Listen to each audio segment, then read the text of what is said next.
It's that time of year. Welcome in to Pickaxe and Roll, folks, brought to you by our good friends over at Mile High Sports. I am your host, Ryan Blackburn, NBA Blackburn on Twitter. I don't know why I just did that. That was pretty weird, but hey, we move.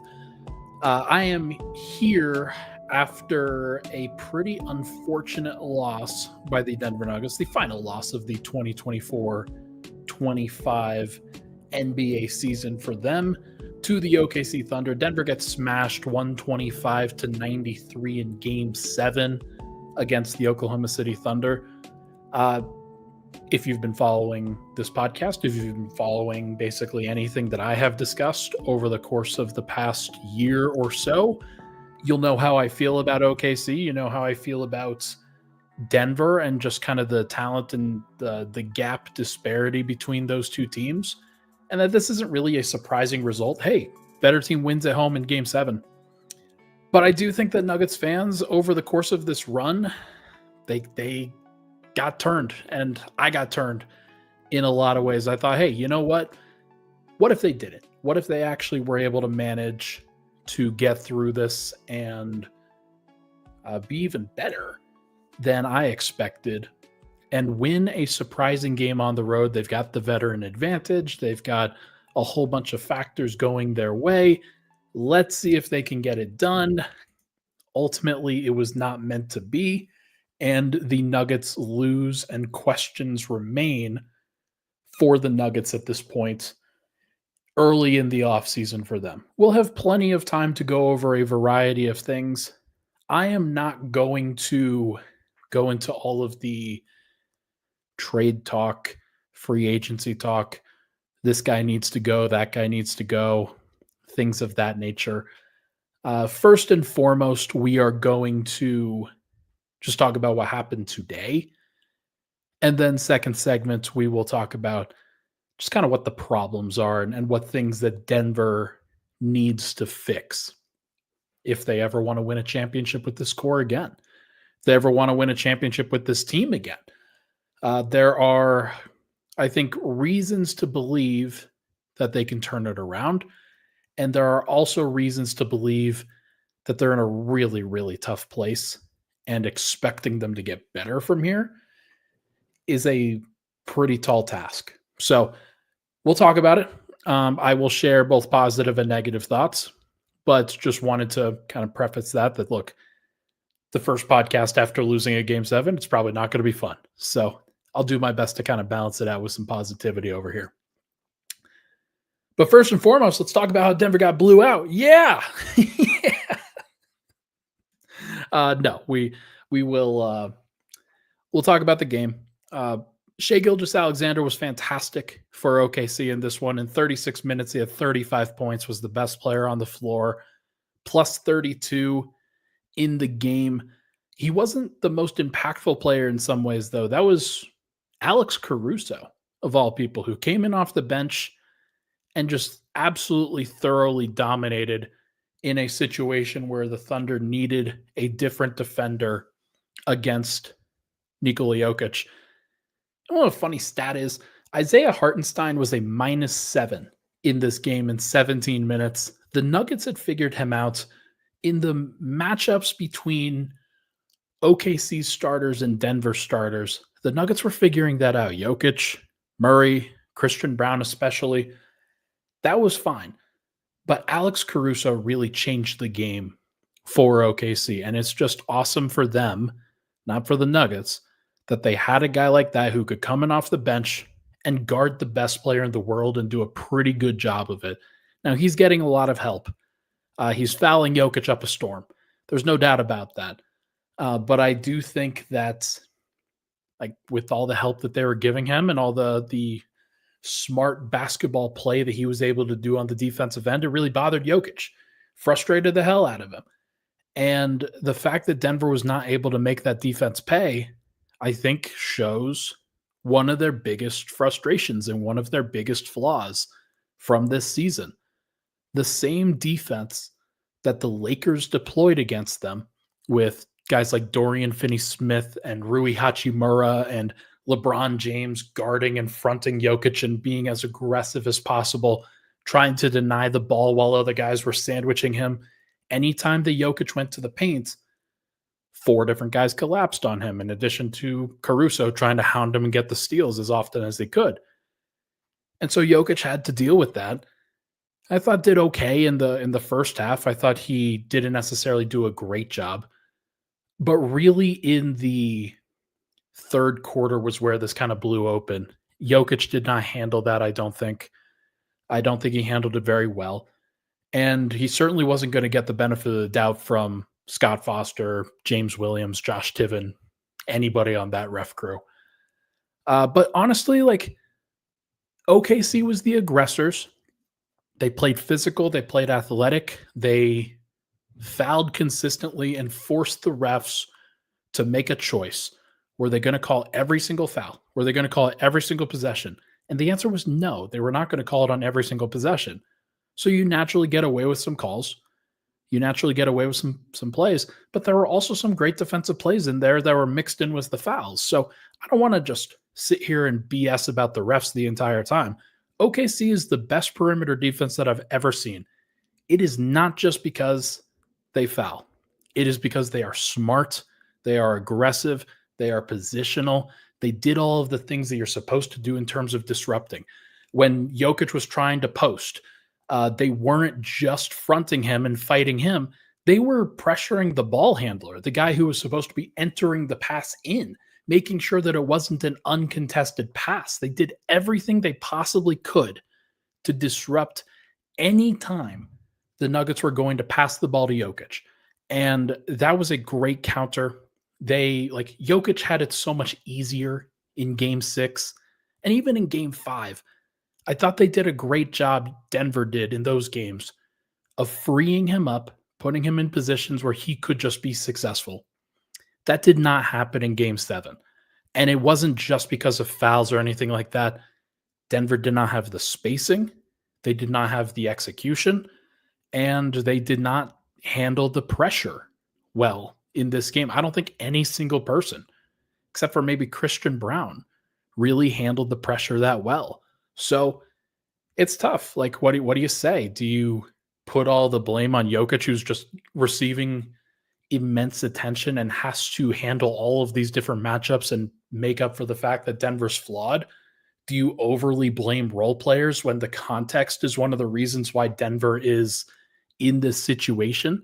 Like, do you overly blame Michael Porter Jr. when, and it would be really nice if Jamal Murray was making threes? It would be really nice if Christian Brown or Russell Westbrook were making threes, if Peyton Watson was playable in this game, if Julian Strawther didn't turn the ball over on the first possession out of that he played in game 7. Like, there's a lot of things that you could point fingers to, could point the blame to. I thought that Denver's defense was horrible, and actually Aaron Gordon was one of their worst defenders because he just couldn't move out there.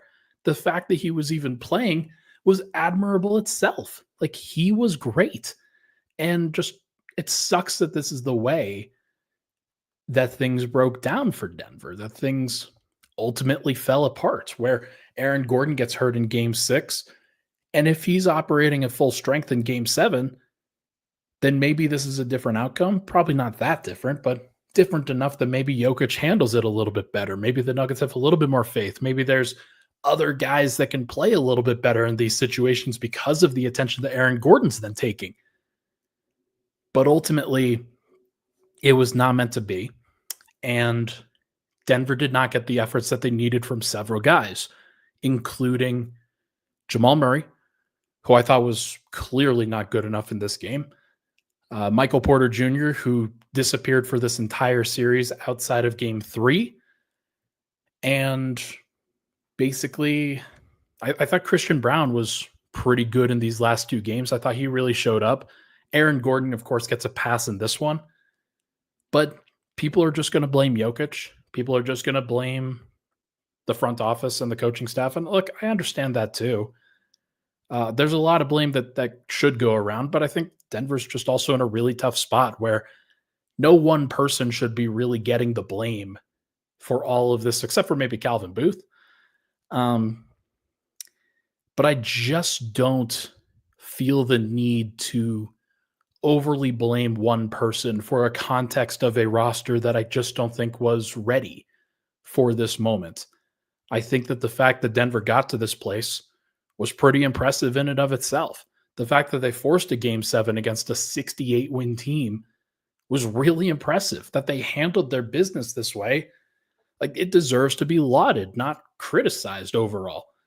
But Denver just ran out of gas. And it's just pretty clear to me that Denver was at least a player short. They didn't have enough guys step up consistently. Like, we talked about this on Locked On earlier. Everybody had their moments, to be clear. Jokic was great in games 1, 5, and 6.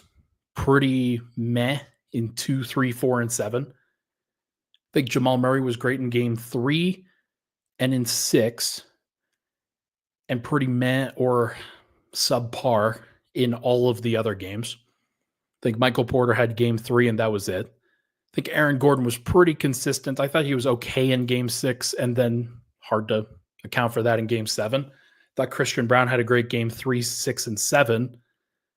But you just very rarely had enough guys stepping up to the plate at the same time, and especially off the bench, where a guy like Alex Caruso was just consistently good throughout the entire series. Cason Wallace was somebody that they trusted, they believed in, and they put out there consistently every single time. Big Jalen Williams didn't play a single minute of actual game time today until garbage time. But he was great against Jokic for the first 5 games of this series. And you just got a whole bunch of contributions that were more consistent from OKC from a depth standpoint. And so, yeah, Denver ran out of gas. Their guys played 7 games in the first round, and the burden got harder in the second round. So, of course, they were going to run out of gas. Denver didn't do a good enough job in the regular season of giving themselves a break. The only guy who actually got much of a break was Aaron Gordon, and that was because he was dealing with injuries. So, not really a surprise that Denver ran out of gas with the situation where Calvin Booth said at the beginning of the season that they had 9 real guys. And one of those guys, Dario Saric, ended up being nothing. And one of the guys, Julian Strother, didn't play in the first round at all. So, like, there's just a lot of factors here that I think were working against Denver. And it's unfortunate that it kind of coalesced into this performance in a game 7. But I want to just sit back and again state for the record. First of all, OKC is the best team in the sport right now. The fact that Denver had a chance in a game 7 to upset them, and it would be an upset. I don't care what Nuggets fans say. If you think that the Nuggets are the better team, you're wrong. If the fact that Denver had a chance to upset them was a credit to Denver and a credit to the veteran savvy, David Adelman doing a lot of great things, Jokic figuring some stuff out, Aaron Gordon keeping them in it, Jamal Murray, Christian Brown at times stepping up. It was big. Like, the Julian Strother game in game 6 was something that I'll be thinking about for a long time. That hasn't changed. But the fact is that Denver didn't have enough, and that's because OKC is built from top to bottom, and they have 15 great players on their roster. Not all of them played. Guys like AJ Mitchell, who I liked in the draft last year, Dylan Jones, Ousmane Dieng, those guys may or may not work out. But if they were in Denver, you'd be clamoring for them to play. Big Jalen Williams, wouldn't he be great as a Jokic backup? Wouldn't you feel great if he was the guy spelling Jokic and allowing Aaron to play the 4 instead of the 5? Holy cow. Everybody here would be thrilled. They'd be over the moon. Aaron Wiggins, he might have even closed some of these games over Mike. They have great players. And Denver just, I think they ran out of guys that could consistently play at this level, because there's a difference between matching up with the Clippers and matching up with the Thunder. With the Thunder, Denver gave up games 4 and 5. They lost both of those games that they could have won, and that ultimately burned them. They could have won this series in 6. They didn't ultimately because they lost each of those 2 games. They did the same thing against the Clippers.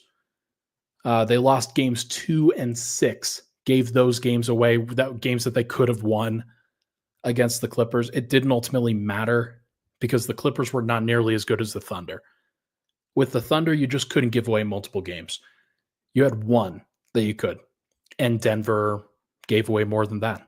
So it's unfortunate, but Denver has a lot of things that they can work on. They have a lot of things that they can figure out.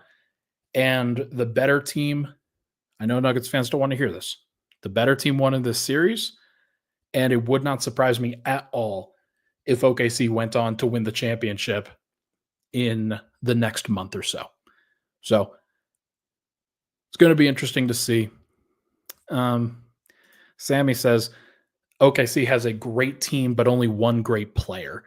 Of course, like I think that there are, like it's hyperbole what I'm talking about here when I'm saying great players. What I'm talking about is playoff caliber players, guys that can play in the playoffs. OKC clearly has more than Denver at this point. And that's something that the Nuggets are going to have to rectify this offseason. Hell or high water. They have to get more players that can play. And it's going to be interesting to see what they do from here. Okay, let's take a break. When we come back, we are going to talk about the problem, as I see it, as well as the offseason checklist, what the Nuggets have to do over the course of this upcoming offseason in order to become the best version of themselves heading into next year. We'll be right back here on Pickaxe and Roll.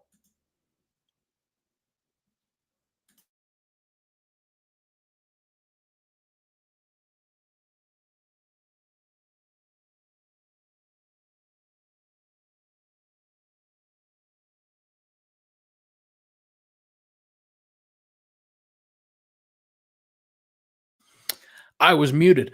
Back at it, Pickaxe and Roll. Thank you so much for tuning into the show. Hit that like button, hit that subscribe button. Would really, really appreciate it. Okay. What is the problem for Denver? What are things that they needed to be better at in this series in order to take down the Oklahoma City Thunder? I think there are 2 things that you can really point to. The first was the hustle categories. Denver did try to hustle. There's no question about it. They tried. I'm not going to sit here and bemoan the fact that they tried, that they couldn't ultimately do some of the things that they were supposed to. But the fact is that OKC was a team full of hustlers. They're a team that wins the possession battle, that get the loose balls, that grab a whole bunch of offensive rebounds, things like that. Pretty clearly, they were great at that in this series. Denver, rebounding-wise, Nikola Jokic averaged 13.9 rebounds per game in 40 minutes. That's pretty good. Aaron Gordon averaged 9.4 rebounds per game in 36 minutes. Pretty good. Christian Brown, 6.9 in 38 minutes. For a shooting guard, that's pretty good. Michael Porter, 5.3. Not good enough in 29.5 minutes. Jamal Murray, 4.4 in 40 minutes. And Peyton Watson, 3.3. Russell Westbrook, 2.7 in 22.7 minutes. And Julian Strawther, only 1.3 rebounds, but he's not out there to be rebounding the ball. Steals per game. Murray got into the passing lanes. Christian got into the passing lanes. Jokic especially got into the passing lanes. That's pretty helpful for sure. But there's a lot of different ways to hustle rather than just that.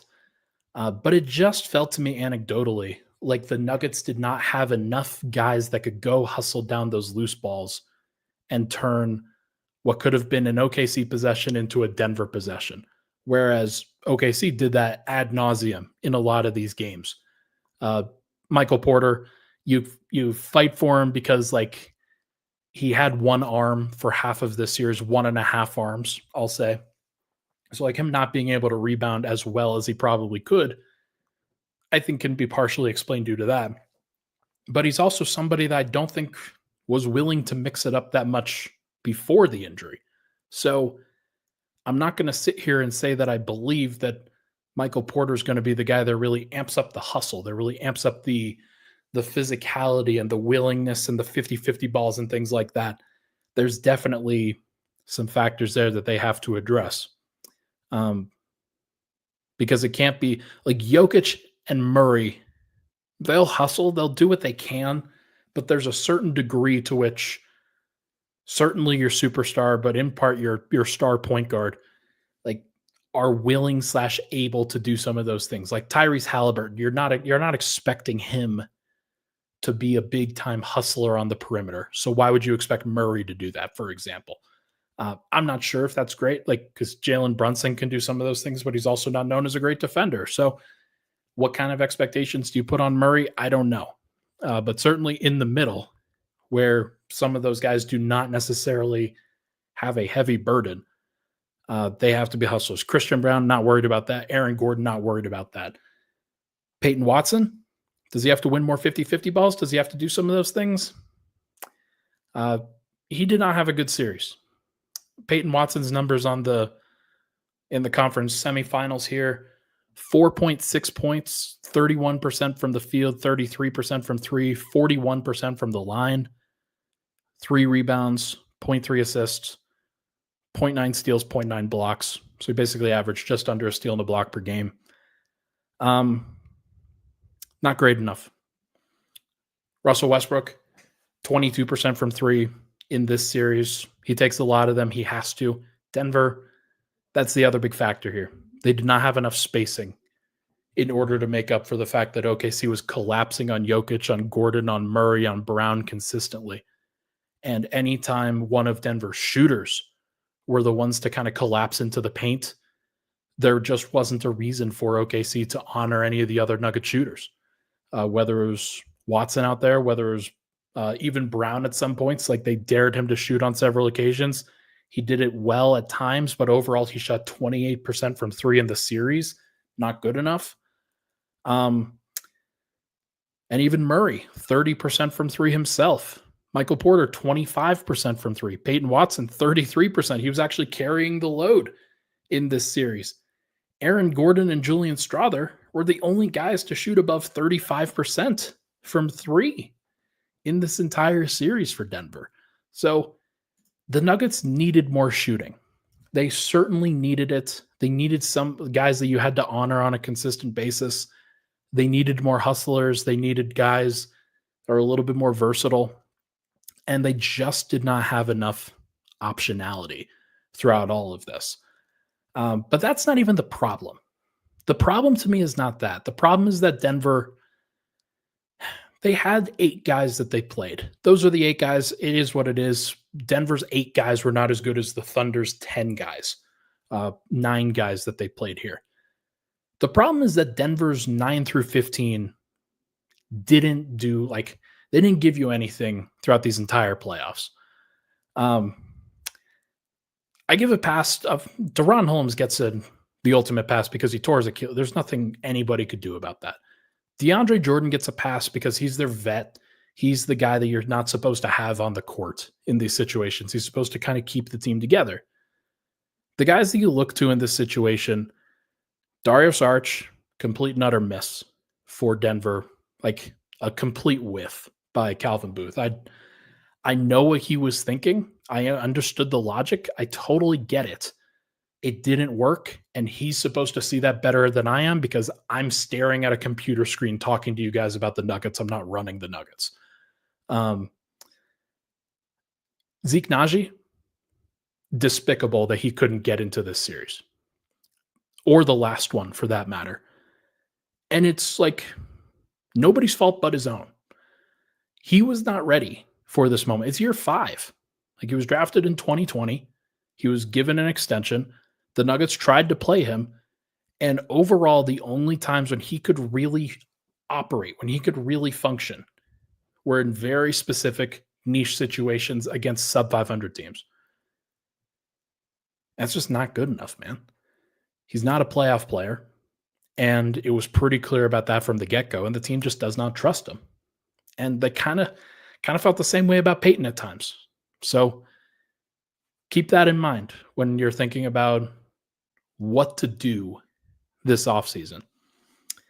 But Zeke Nnaji could not get on the floor here. They needed somebody that could provide them a little bit of defense, but they needed more guards.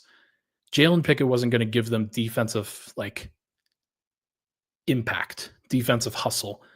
And anytime that the ball would go to Jalen Pickett, I just don't believe that he was going to be able to do what it took in order to get the job done there either. So, and then Hunter Tyson, Vlatko Čančar, guys like that. Vlatko, you understand what happened. He's obviously had multiple injuries. He would not have helped them in this series. And Hunter Tyson certainly wouldn't have. So Denver didn't have enough bodies. That's the thing. They did not have enough guys that could help them in this moment.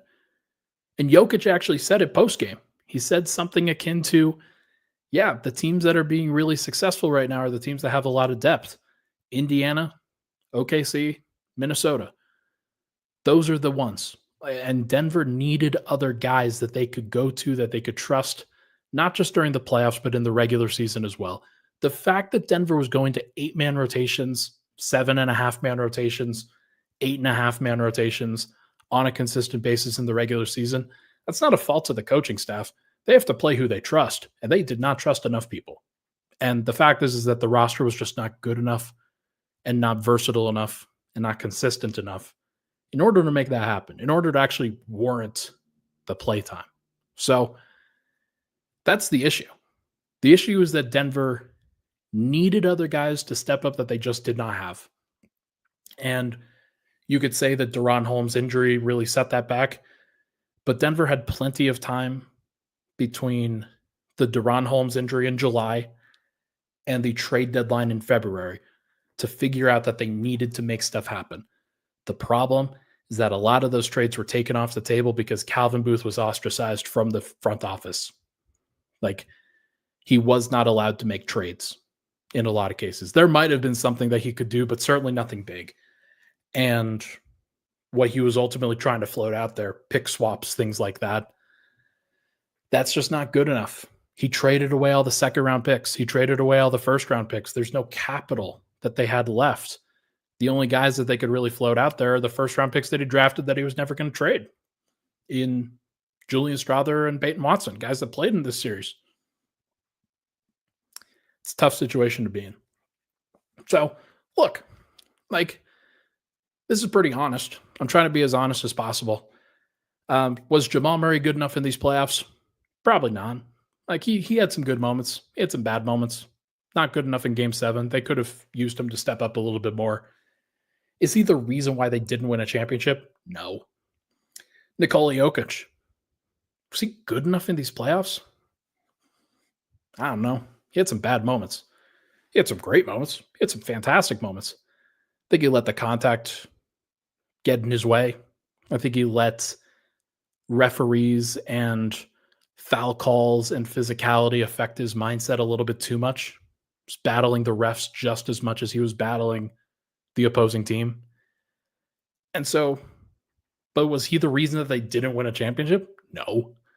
Was Michael Porter Jr. the reason that they didn't win a championship? No.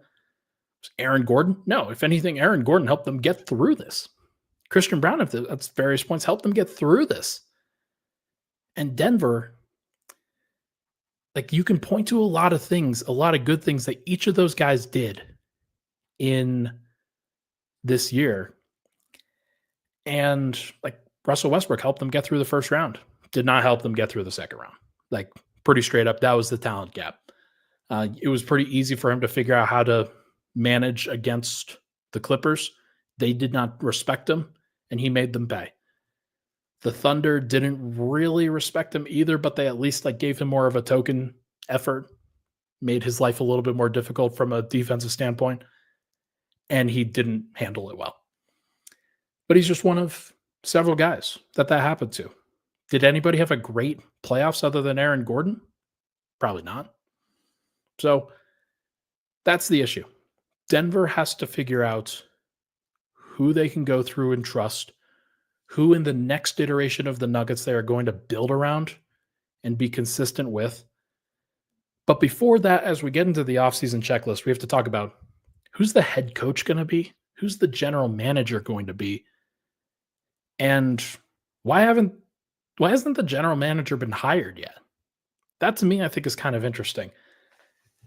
I'm kind of surprised that they haven't solved that equation before the playoffs have ended. Maybe that comes up over the course of these next couple days, but I got to imagine that Josh Kroenke wasn't sitting on his hands, that he was actively trying to figure out who the general manager should be in this situation, the decision maker should be in this situation. Is it going to be Bob Myers? Is it going to be, well, I've heard a couple names, but nothing concrete that I want to share. Are there some other names that are out there that have had general manager spots before that are previously connected to the Nuggets that might be considered now? Who knows? But what I will say is that once those two things are solved, as long as Jokic is on board with everything, I think that the Nuggets then need to figure out exactly who is going to be that guy next to Jokic and next to, like, if it's going to be Murray, then Murray has to continue to get better. He has to continue to elevate his game in the regular season. Can't just be a guy that rises to the occasion in the playoffs and then has 13 points in a closeout game 7. That's not good enough. There are ways that he can improve. There are ways that the Nuggets can be better. But the most important one is just adding more talent. And who else can they figure out? Who can figure out how to add the most talent? I think that's going to be your GM. Somebody who can share a good plan with Josh Kroenke. He'll be involved, of course. He's going to be pretty intimately involved in this situation, I think. So Denver does not have a first-round pick in the upcoming draft. They do not have a second-round pick in the upcoming draft. Do they try to get into the draft and add some younger talent? Do they just entirely focus on free agency?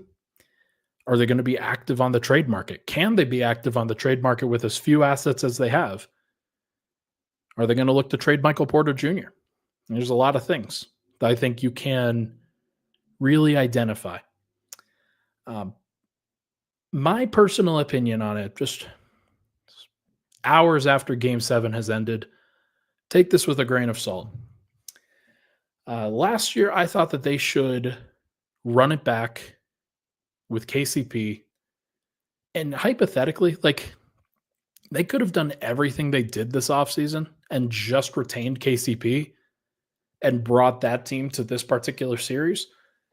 And I think you might be looking at a different situation if KCP and SGA and guys like that are kind of able to, or not SGA, KCP and Christian Brown and Michael Porter and Russell Westbrook and everybody in between. Would you be in a better situation if you had somebody like that? Would you be in a better situation if you just had Justin Holiday? Like, there's a lot of things I think you could point to. Is Denver that far off? I don't know. Like, it's hard to tell because they're gassed out of their minds. And yet I think just having a consistent 3-and-D option to take some of the pressure off of Jokic and Murray would be great. But they could also use somebody who could handle the basketball and who could create some shots off the dribble for themselves and for other people. And KCP is not that. Justin Holiday is not that. Christian Brown is not that. Michael Porter Jr. is not that. I don't even know if Bruce Brown is that. Like, he's kind of like Russ, but Russ was at his best when he was staying in the corner. He wasn't at his best when he had the ball in his hands. Not in this series. Not in the last series. Like, his best moments were spacing the floor. And so Denver's got to be thinking about that going forward. They need somebody else who can take the pressure off of Jokic and Murray. And if you remember, there was somebody who pointed to Zach LaVine as a potential opportunity for Denver to explore. Would Zach LaVine have helped them in this playoff run? I don't know. Part of me thinks that he would. Just another option that you could go to, somebody who could create some offense. But I don't know. We'll have to see. There's plenty. CT says it here. I will take the L on that one. Yeah. Part of it is because Michael Porter Jr. is operating with 1.5 arms right now, 1.5 limbs. So I'm not going to sit here and like gloat about it. But I do think that having somebody else who could dribble, uh, create and score downhill would be kind of nice to break the press, things of that nature. That would be pretty good. But I don't know, man. It's a complicated conversation. It is not as easy as Zach LaVine or Michael Porter Jr. Certainly not the way that I was making it back in November and December. So, look, Denver has a lot of questions that they have to answer. There's a lot of things that they're going to have to go through. We will go through them together. I am planning on recording some content in advance. I don't know if it's going to be for this week or for next week, but I'm going to plan on recording some content in advance, try to get out of here, get a little bit of space, take some time away. This has been a really hard season to cover. Just in general, it's been an exhausting season to cover, and I didn't even travel with the team. But I do think that kind of getting away would be nice for me, and it would kind of change my perspective a little bit, put me into a better position to cover this offseason, in which you guys deserve that. You deserve the best version of this that you can. So I'm going to do my best on that front. But for now, I think that's going to do it for this episode of Pickaxe and Roll, brought to you by our good friends here at Mile High Sports. Spent a lot of great time. I don't know if you can tell, I'm pretty sunburned. Pretty burned from earlier today out at number 38. Should have put on some freaking sunscreen, some SPF 5000 that my pale skin needs. But we're going to work on getting a tan. The Nuggets lost by 32 points in Game 7, so I'm going to lose 32 pounds this offseason, hopefully more than that. And we'll keep working on that front as well. But yeah, we'll have plenty to talk about, folks. Thank you so much for tuning into the show. I think next show will probably be on Tuesday morning, normal time, 10 a.m. We'll schedule out some stuff, and we'll go from there. Have a good one, folks. Sorry the season ended, but the coverage is not ending. Thank you so much here at Pickaxe and Roll.